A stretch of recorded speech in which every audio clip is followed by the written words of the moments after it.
Hello साथियों, कैसे हैं आप सब।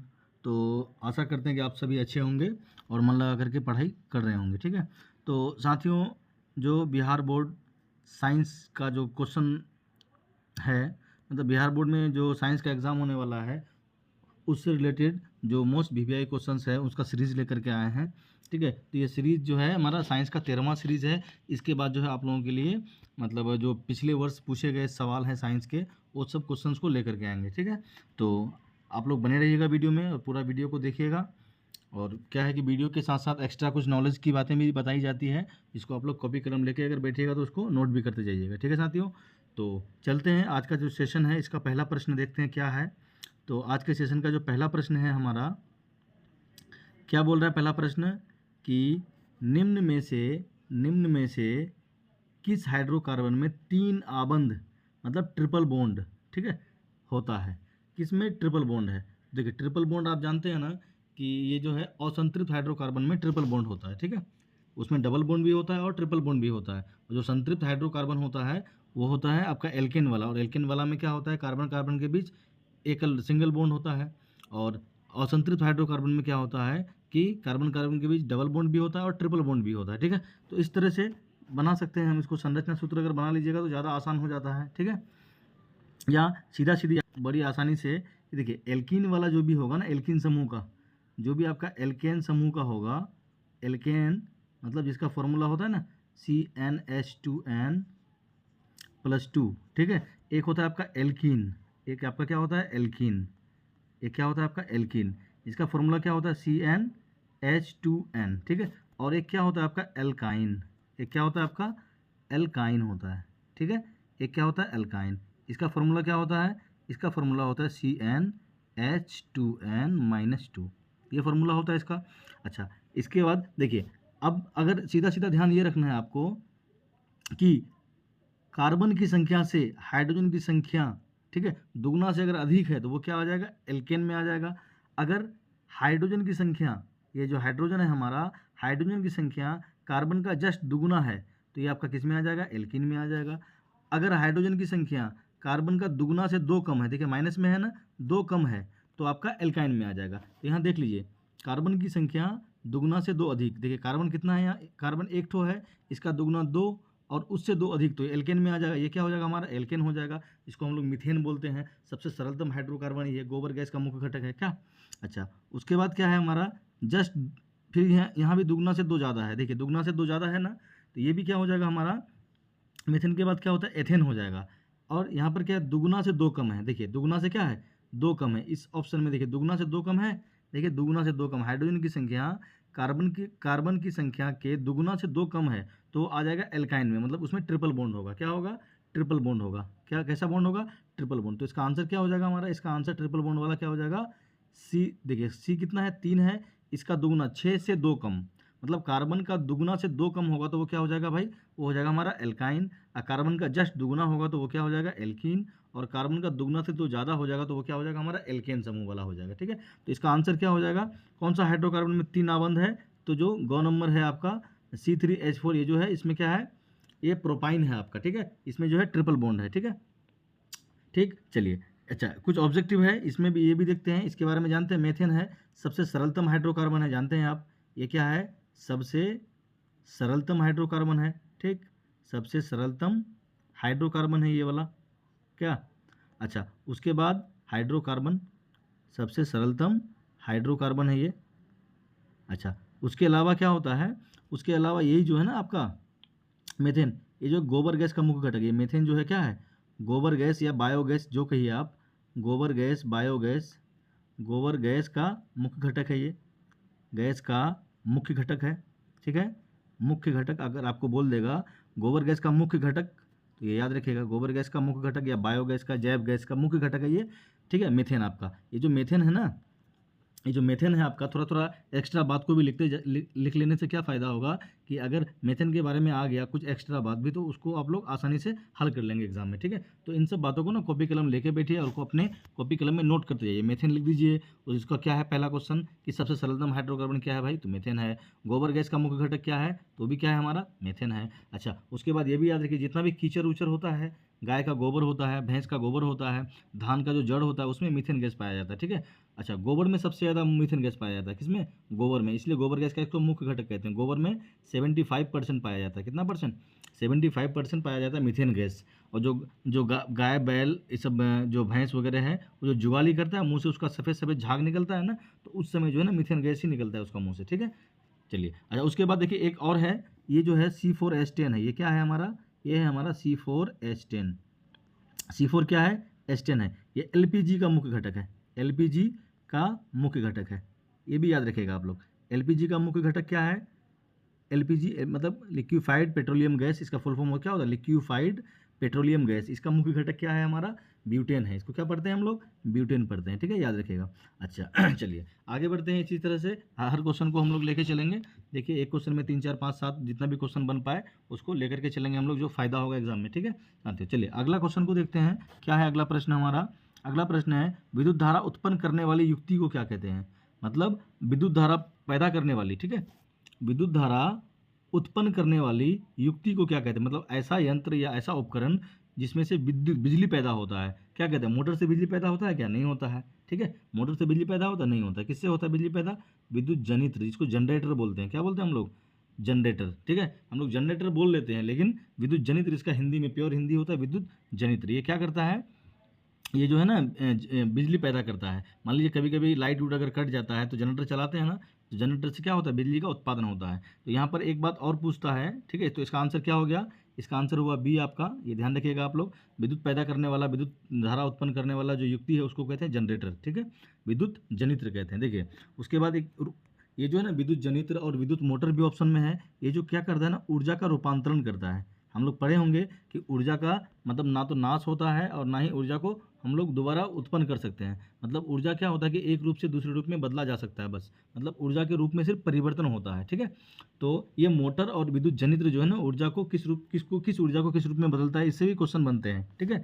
तो विद्युत मोटर क्या करता है ना, यांत्रिक ऊर्जा को विद्युत ऊर्जा में बदल देता है, ठीक है। विद्युत मोटर यांत्रिक ऊर्जा को क्या करता है भाई, विद्युत ऊर्जा में बदलता है, रूपांतरित कर देता है, ठीक है। यांत्रिक ऊर्जा को विद्युत ऊर्जा में बदलता है, इस बात को याद रखिएगा। पूछ देगा कि विद्युत मोटर क्या करता है, तो विद्युत मोटर जो है यांत्रिक ऊर्जा को विद्युत ऊर्जा में बदलने का काम करता है, ठीक है। अच्छा उसके बाद आपको एक सवाल ये भी पूछ देता है कि विद्युत जनित्र क्या करता है। देखिए जनित्र क्या करेगा, पहले बिजली पैदा करेगा, ठीक है, पहले बिजली पैदा करेगा, ठीक है। तो विद्युत ऊर्जा को क्या करता है, ये प्रकाश ऊर्जा में बदलता है। बिजली पैदा होगा उससे प्रकाश उत्सर्जित होगा ना, ये क्या करता है, विद्युत ऊर्जा को विद्युत ऊर्जा को विद्युत ऊर्जा को ऊर्जा डबल हो गया, विद्युत ऊर्जा को ऐसे बना देते हैं, विद्युत ऊर्जा को ये प्रकाश ऊर्जा में, ठीक है, प्रकाश या इसको कहे विद्युत धारा उत्पन्न कर देता है ना, विद्युत विद्युत ऊर्जा में बदल देता है, प्रकाश ऊर्जा या विद्युत ऊर्जा में बदलता है, ठीक है। या इसको हम लोग ऐसा भी बोल सकते हैं, सीधा सीधी प्रकाश ऊर्जा, विद्युत ऊर्जा तो नहीं है क्योंकि विद्युत ऊर्जा को लेकर के ये प्रकाश ऊर्जा में बदल देता है, ठीक है। इस बात को आप लोग ध्यान में रखिएगा। पूछता है कि विद्युत मोटर जो है क्या करता है, किस ऊर्जा को किस में बदलता है, तो यांत्रिक ऊर्जा को विद्युत ऊर्जा में बदलता है और विद्युत जनित्र जनरेटर जो है विद्युत ऊर्जा को प्रकाश ऊर्जा में या यांत्रिक ऊर्जा में बदलता है, ठीक है, यांत्रिक ऊर्जा भी कह सकते हैं हम लोग, ठीक। चलिए आगे बढ़ते हैं। और स्विच तो जानते हैं आप स्विच के बारे में, स्विच क्या करता है, चालक संबंध को जोड़ता है। चालक स्विच क्या करता है भाई, स्विच जो है ना चालक संबंध को जोड़ता है, किसको जोड़ता है, चालक संबंध को जोड़ता है। मान लीजिए फैन है हमारा, स्विच को ऑफ कर देंगे तो चालक संबंध क्या होता है, कनेक्शन कट जाता है तो पंखा भी नहीं चलता है हमारा। लेकिन स्विच को जैसे ही हम ऑन करते हैं तो कनेक्शन क्या होता है, जुड़ जाता है, जिसके कारण से पंखा बल्ब हमारा चलना शुरू हो जाता है। तो चालक संबंध को जोड़ने का काम करता है हमारा स्विच। और स्विच को जो है ना बोर्ड वुड में लगाते हैं या सिर्फ अकेले ही लगा दिया जाता है। स्विच को श्रेणी क्रम में भी लगाते हैं और स्विच को पार्श्व क्रम में, दोनों क्रम में लगा देते हैं, ठीक है। चलिए आगे बढ़ते हैं अगले सवाल की तरफ। अगला क्वेश्चन है हमारा, निम्न में से कौन सा एक भूमिगत जल का उदाहरण है। भूमिगत जल का मतलब समझ रहे हैं, ग्राउंड वाटर, जो धरती के अंदर से जल निकलता है, ठीक है, वो कौन सा है, भूमिगत जल। तो कुआं जो है ना, कुआं खोद करके नदी मिट्टी के अंदर से जल निकाला जाता है ना, तो भूमिगत जल का कौन सा उदाहरण हो जाएगा हमारा, कुआं। तालाब है, इसमें भी जल रहता है, नदी में भी जल है, झील में भी जल है। ये भूमिगत जल नहीं है। भूमिगत जल का मतलब यह हुआ कि ज़मीन के नीचे से, मतलब ज़मीन के वो खोद करके अंदर में से जल निकलना, वो कुआं हमारा उदाहरण हो जाएगा। ठीक है, भूमिगत जल का उदाहरण कौन सा हो जाएगा? कुआं। ध्यान रखिएगा, बाकी चारों ऑप्शन में तो जल वाला ही ऑप्शन है, तो गलती से कोई ना दूसरा टिक कर लीजिएगा, नहीं तो आप लोग तो याद रखिएगा क्या होगा, कुआं जो हमारा होगा भूमिगत जल का उदाहरण होगा। ठीक, चलिए अगले प्रश्न की ओर बढ़ते हैं। जिस क्वेश्चन में मतलब चर्चा करने योग्य बातें होंगी उसमें चर्चा करेंगे साथियों, जिससे कि आप लोगों को फायदा हो। ठीक है, क्या क्वेश्चन है? चौथा पढ़िए। निम्न में से कौन सा एक उभयलिंगी जंतु है? उभयलिंगी का मतलब समझ रहे हैं आप कि नर और मादा दोनों गुण उसमें पाए जाते हैं। ठीक है, तो कौन सा उभयलिंगी है? तो केंचुआ को याद रखिएगा, केंचुआ का क्या है? उभयलिंगी है। ठीक है, केंचुआ जो है ना एक उभयलिंगी जंतु का उदाहरण है। ठीक, और केंचुआ जो सांस लेता है, वो केंचुआ सांस लेता है त्वचा से। ठीक है, किससे सांस लेता है केंचुआ? त्वचा से सांस लेता है, इसको भी याद रखिएगा। अगर पूछेगा केंचुआ का श्वसन अंग क्या है, तो केंचुआ का जो श्वसन अंग है वो क्या है? स्किन है हमारा, त्वचा। त्वचा से केंचुआ क्या करता है? सांस लेने का काम करता है। ठीक है, चलिए आगे बढ़ते हैं साथियों। 5वां प्रश्न में, धातुएं अम्ल से किसे विस्थापित करती है? क्या है 5 नंबर प्रश्न? जो धातु है उसको अगर अम्ल के साथ हम लोग रिएक्शन कराएंगे तो किसको विस्थापित कर देगा? देखिए, एक धातु है हमारा, मान लीजिए ये एक धातु है, लोहा क्या है हमारा? एक धातु है। इसको अम्ल के साथ अभिक्रिया कराते हैं। देखिए ये अम्ल है, HCl क्या है? प्रबल अम्ल है, खनिज अम्ल है ये HCl। इसके साथ जब रिएक्शन कराते हैं तो क्या किसको विस्थापित कर देगा? मतलब इसमें से क्लोरीन, मतलब हाइड्रोक्लोरिक ये विलयन है ना, इसमें से किसको हटा देगा? तो देखिए ये जो आयरन है हमारा, लोहा जो है अधिक अभिक्रियाशील है, और अधिक अभिक्रियाशील होने के कारण ये हाइड्रोक्लोरिक वाला जो विलयन है, इसमें से हाइड्रोजन जो कम अभिक्रियाशील है इसको हटा देगा। मतलब ऐसा बन जाएगा, FeCl2 बन जाएगा, और हाइड्रोजन को यहाँ से विस्थापित कर देगा। इसको विस्थापित कर देगा, तो हाइड्रोजन गैस को क्या कर देगा? ये विस्थापित कर देगा। तो याद रखिएगा, जब भी धातु का हम अम्ल के साथ अभिक्रिया कराएंगे तो हाइड्रोजन गैस को विस्थापित कर देगा ये। ठीक है, अच्छा एक सवाल ये भी पूछता है कि इस तरह का एक समीकरण दे देगा आपको और बोलेगा कि भाई बताइए कि ये समीकरण किस तरह का है, किस प्रकार का समीकरण है। ऑप्शन में दे देगा संयोजन है, संयोजन अभिक्रिया का उदाहरण है, या वियोजन अभिक्रिया का उदाहरण है, या विस्थापन का है, या द्विविस्थापन का है। तो आप लोग कमेंट करके बताइए, ये जो समीकरण बनाए हम, ये समीकरण संतुलित नहीं है, इसको संतुलित कर लीजिए आप लोग यहाँ देख करके, ऐसे संतुलित हो गया अभी ये। तो ये जो समीकरण है ये किस प्रकार का मतलब अभिक्रिया का उदाहरण है? विस्थापन या द्विविस्थापन, संयोजन या वियोजन? आप लोग कमेंट करके जरूर बताइए। ठीक है साथियों, चलिए आगे बढ़ते हैं अगले सवाल की तरफ। अगला क्वेश्चन है हमारा 6 नंबर क्वेश्चन, क्या है? कोशिका विभाजन। ठीक है, कोशिका विभाजन एवं कोशिका दृघन, दृघन मतलब वृद्धि करना, ठीक है, द्वारा तने की वृद्धि में सहायक हार्मोन कौन सा है? देखिए यहाँ पे अगर सिर्फ ऐसा पूछता कि कोशिका विभाजन कौन करता है, तो कोशिका विभाजन में हो जाता आपका साइटोकाइनिन, जो पौधों से निकलने वाला हार्मोन है। 5 तरह का हार्मोन निकलता है पौधों से। कितने तरह का हार्मोन निकलता है? 5 तरह का निकलता है। एक ऑक्सिन निकलता है, साइटोकाइनिन निकलता है, जिबरेलिन निकलता है, एब्सिसिक अम्ल निकलता है, और एक एथिलीन हार्मोन निकलता है। तो एथिलीन ऐसा हार्मोन है जो गैसीय अवस्था में होता है, इसको भी याद रखिएगा। ठीक है, तो अगर सवाल ऐसा रहता कि कौन ऐसा पादप हार्मोन है जो कोशिका का विभाजन करता है, तो आंसर हमारा क्या हो जाता भाई? साइटोकाइनिन हो जाता। ठीक है, अच्छा यहाँ पे सवाल क्या है कि कोशिका का विभाजन, कोशिका दृघन और तने में वृद्धि, तो वृद्धि वाला बात आ गया। ठीक है, तो जब भी वृद्धि वाला बात होगा ना, वो हमेशा ऑक्सिन होगा, इस बात को याद रखिएगा। वृद्धि का, बढ़ने का बात जब भी होगा तो कौन सा पादप हार्मोन में टिक करेंगे हम लोग? ऑक्सिन में टिक करेंगे। ठीक है, जब पत्तियों को झराना, पत्तियों को मुरझाने का बात होता तो एब्सिसिक का हम लोग बात करते हैं। एब्सिसिक अम्ल क्या करता है कि पेड़ से पत्तियों को झराने का काम करता है, पत्तियों का वृद्धि को रोकता है, मतलब इसको तनाव हार्मोन भी कहते हैं, वृद्धि रोधक हार्मोन भी कहते हैं एब्सिसिक अम्ल को। इस बात को भी आप लोग याद रखिएगा। ठीक है साथियों, चलते हैं आगे, अगले सवाल को देखते हैं। क्या है अगला सवाल? हमारा 7 नंबर प्रश्न है। क्या है 7 नंबर प्रश्न? कि निम्न जंतुओं में किसमें अलैंगिक जनन मुकुलन द्वारा होता है? BBI क्वेश्चन है, हर बार एकदम ये क्वेश्चन आना ही है एग्जाम में, फिक्स है इसको, ये क्वेश्चन तो रहता ही है हर एग्जाम में। नीचे जंतु दिया हुआ है, केंचुआ दिया हुआ है, आपका हाइड्रा दिया हुआ है, मछली दिया हुआ है, और मेढक दिया हुआ है। ठीक है, बोल रहा है कि जिसमें जनन जो होता है ना, मुकुलन विधि द्वारा होता है। किसके द्वारा होता है? मुकुलन विधि के द्वारा होता है। तो याद रख लीजिएगा। ठीक है, हमेशा हमेशा के लिए हाइड्रा जो है ना, हाइड्रा जो है इसमें मुकुलन विधि द्वारा जनन होता है। ठीक है, हाइड्रा को ईस्ट भी बोलते हैं। क्या बोलते हैं? ईस्ट। ये अगर ऑप्शन में हाइड्रा नहीं है तो ईस्ट लिखा हुआ रहेगा। क्या लिखा हुआ रहेगा? ईस्ट। ठीक है, तो मुकुलन विधि के द्वारा जनन किसमें होता है? हाइड्रा या ईस्ट लिखा हुआ रहेगा। ठीक है, तो ये सवाल जो है ना एकदम फिक्स है, एकदम हर बार एग्जाम में आना है तो आना है, फिक्स क्वेश्चन है ये। ठीक है, रिपीटेड क्वेश्चन है, बार बार एग्जाम में ये सवाल आता है कि अलैंगिक जनन द्वारा मुकुलन विधि से, ठीक है, किसमें जनन का प्रक्रिया कौन सा जंतु ऐसा करता है मुकुलन विधि द्वारा? तो हाइड्रा। ठीक है, और अगर हाइड्रा मतलब इंग्लिश में, हिंदी में उसको ईस्ट बोलते हैं। ठीक है साथियों, चलिए आगे बढ़ते हैं हम लोग। केंचुआ के बारे में हम लोग जान गए ना कि ये उभयलिंगी है और ये त्वचा से सांस लेता है। मछली के बारे में जानते हैं, गलफरा से सांस लेता है, जिसको हम लोग गिल्स बोलते हैं। क्या बोलते हैं? गिल्स से अपना सांस लेता है। मेढक के बारे में हम लोग जानते हैं, मेढक जो है त्वचा से भी सांस लेता है, जो त्वचा है उसका उससे भी सांस लेता है, और जो है कि फेफड़ा से भी सांस लेता है। त्वचा से भी और फेफड़ा से भी सांस लेता है। हम लोग अपना फेफड़ा से सांस लेते हैं ना, तो मेढक भी क्या करता है कि त्वचा से भी सांस लेता है और फेफड़ा से भी सांस लेता है। ठीक है, इसको उभयचर प्राणी कहते हैं। ये आपका जो है पानी में भी पाया जाता है और सूखा हुआ मिट्टी में भी पाया जाता है, इसलिए इसको उभयचर प्राणी बोलते हैं। ठीक है, उभयचर। ठीक है, ध्यान रखिएगा आप लोग। चलिए आगे बढ़ते हैं 8 नंबर प्रश्न की तरफ। 8 नंबर प्रश्न क्या है देखते हैं साथियों, आसानी क्वेश्चन होगा।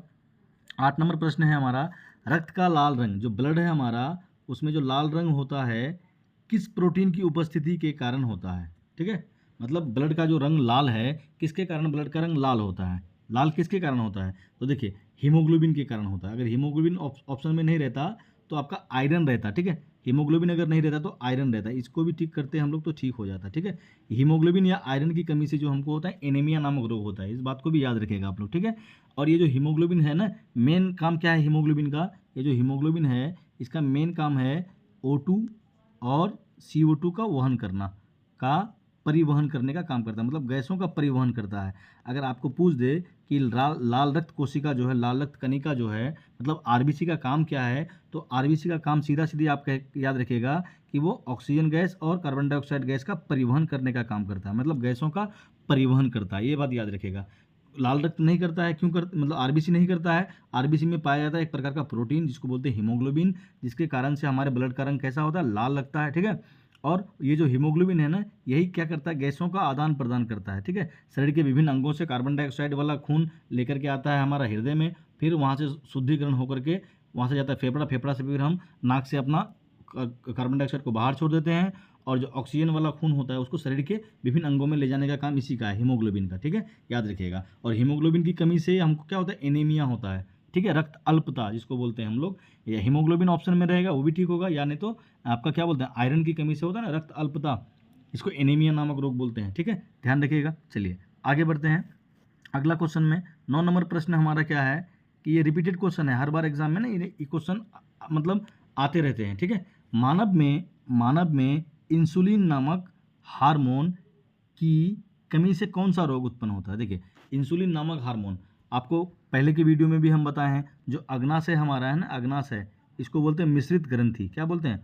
अग्नाशय को बोलते हैं मिश्रित ग्रंथि।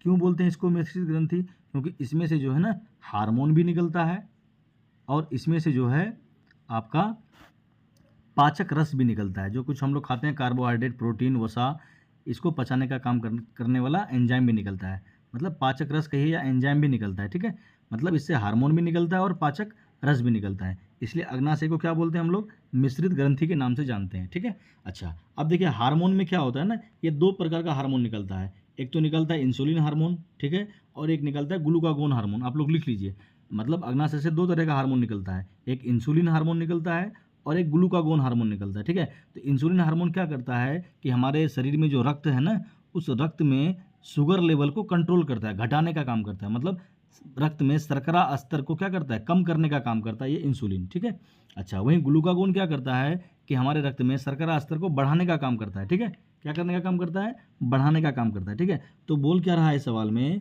कि इंसुलिन हार्मोन की कमी हो जाता है, इंसुलिन हार्मोन कम है, मतलब कम होने का क्या मतलब हुआ कि ब्लड में शर्करा स्तर जो हमारा शुगर लेवल है वो बढ़ जाएगा। शुगर लेवल क्या हो जाएगा? बढ़ जाएगा। अब जब शुगर लेवल बढ़ जाएगा, जिसके कारण हमको क्या हो जाएगा? डायबिटीज़ हो जाएगा। क्या हो जाएगा? डायबिटीज़ हो जाएगा, मधुमेह जिसको बोलते हैं। ठीक है, तो मधुमेह के रोगियों को इंसुलिन का टीका दिया जाता है। मतलब अगर अग्नाशय आपका इंसुलिन हार्मोन नहीं निकालेगा तो आपको ना डॉक्टर के पास जाना होगा, डॉक्टर से इंसुलिन का टीका आपको लगाना पड़ेगा। ठीक है साथियों, समझ में आ रहा होगा आप लोग को? ठीक है, चलिए आगे और भी ऑप्शंस है। अच्छा, इसके बारे में अगर आप लोग मतलब जानना चाहते हैं ना कि अग्नाशय जो मिश्रित ग्रंथि क्यों कहते हैं, इसमें से 2 हार्मोन निकलता है, इंसुलिन और ग्लूकागोन। ठीक है, अच्छा उसके बाद पाचक रस भी है। पाचक रस में क्या क्या निकलता है आपका? एमाइलेज निकलता है, लाइपेज निकलता है। ठीक है, उसके बाद क्या निकलता है आपका? ट्रिप्सिन निकलता है। ठीक है, जो कार्बोहाइड्रेट को पचाने का काम करता है, वसा को पचाने का काम करता है और प्रोटीन को पचाने का काम करता है। ठीक है, पिछला वीडियो में कंप्लीट इसके बारे में बताए हैं हम, आप लोग जाकर के देखिए, कंप्लीट वीडियो देखिएगा तभी आपको समझ में आएगी बातें। चलिए आगे बढ़ते हैं अगले क्वेश्चन में। अगला जो 10 नंबर क्वेश्चन है क्या है, अच्छा 11 हो गया है, अच्छा नंबरिंग में ये हो गया, ठीक है 11 नंबर प्रश्न, कोई दिक्कत नहीं, 10 ही मान के चलेंगे हम लोग इसको। अच्छा क्या सवाल है हमारा कि आवेश जो इलेक्ट्रिक चार्ज होता है, आवेश ठीक है का सांकेतिक मात्रक क्या होता है, मतलब आवेश का मात्रक पूछा ये। अच्छा ये तो हम लोग जानते हैं ये किसका मात्रक है भाई, ये जो है वोल्टेज का मात्रक है, विभवांतर का मात्रक है, विभव या विभवांतर जो भी बोले आपको, विभव या विभवांतर, विभव या विभवांतर का अगर मात्रक बोलेगा तो वोल्ट हो जाएगा। एम्पियर जो है आपका धारा का मात्रक है, विद्युत धारा का मात्रक क्या होता है, एम्पियर होता है, जानते हैं आप। कुलम जो है ना यही है आवेश का मात्रक, किसका मात्रक होता है ये, आवेश का मात्रक होता है कुलम, ठीक है।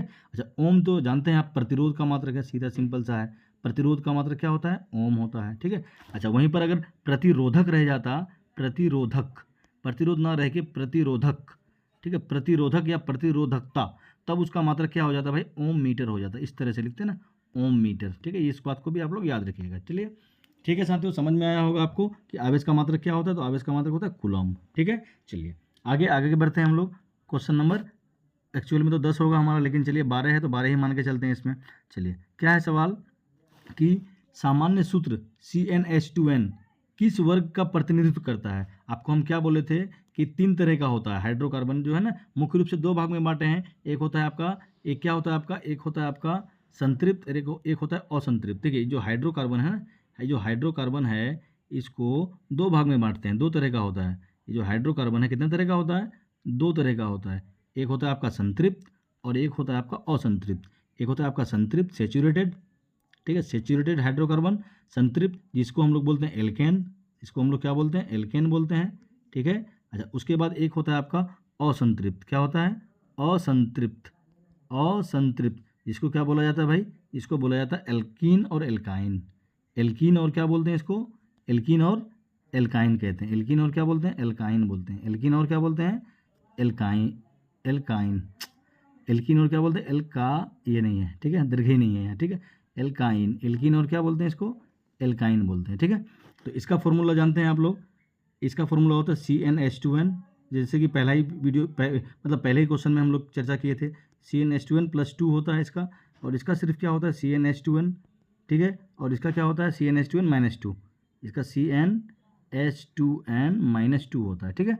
पहले मतलब पहले सवाल में ही इसके बारे में बताए थे हम, ठीक है। तो यहाँ पे क्या CnH2n मतलब हाइड्रोजन कार्बन का संख्या का जस्ट दुगना अगर हाइड्रोजन है तो वो हो जाएगा हमारा एल्कीन में, किस में आ जाएगा, एल्कीन। तो कौन सा ऑप्शन होगा हमारा, ख जो है, ख नंबर ऑप्शन हमारा करेक्ट होगा, ठीक है साथियों।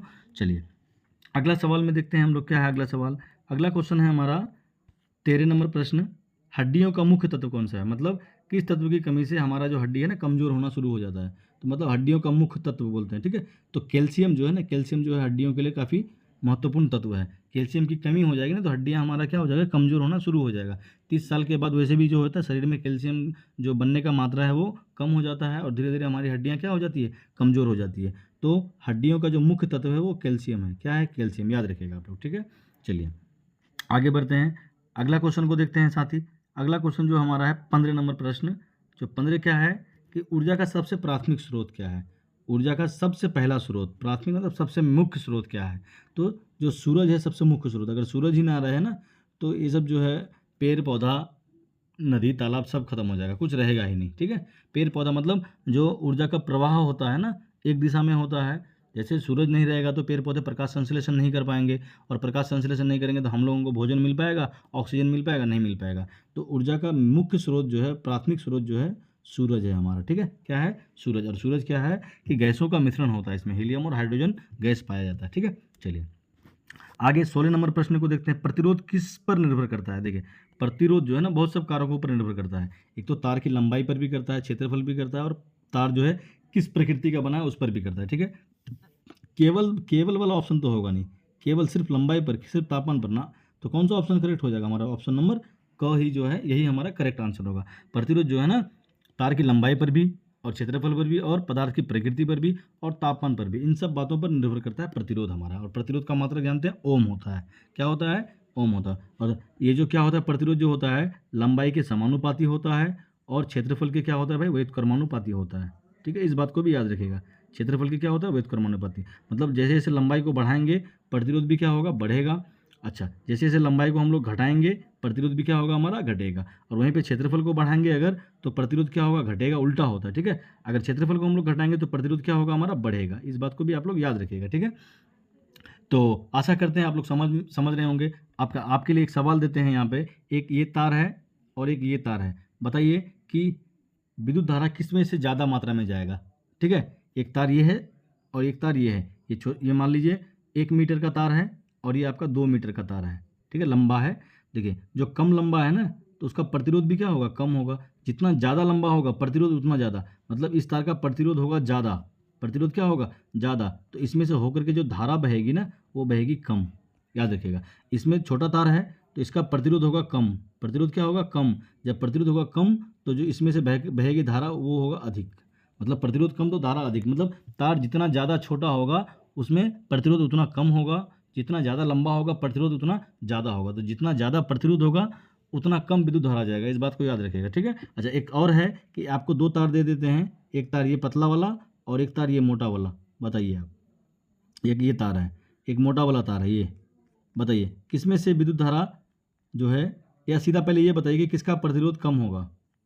ठीक है, प्रतिरोध किसका कम होगा, मतलब क्षेत्रफल समझिए, मोटा का मतलब समझिए क्या क्षेत्रफल। ठीक है, इसका क्षेत्रफल कम है, क्षेत्रफल क्या है कम है, मतलब क्षेत्रफल कम तो इसका प्रतिरोध क्या होगा भाई ज़्यादा होगा। ठीक है, अच्छा इसका क्षेत्रफल ज़्यादा है तो प्रतिरोध क्या होगा, इसमें प्रतिरोध क्या होगा कम होगा। ठीक है, तो प्रतिरोध जैसे कम होगा तो धारा क्या होगा, धारा ज़्यादा हो जाएगा, विद्युत धारा क्या हो जाएगा ज़्यादा।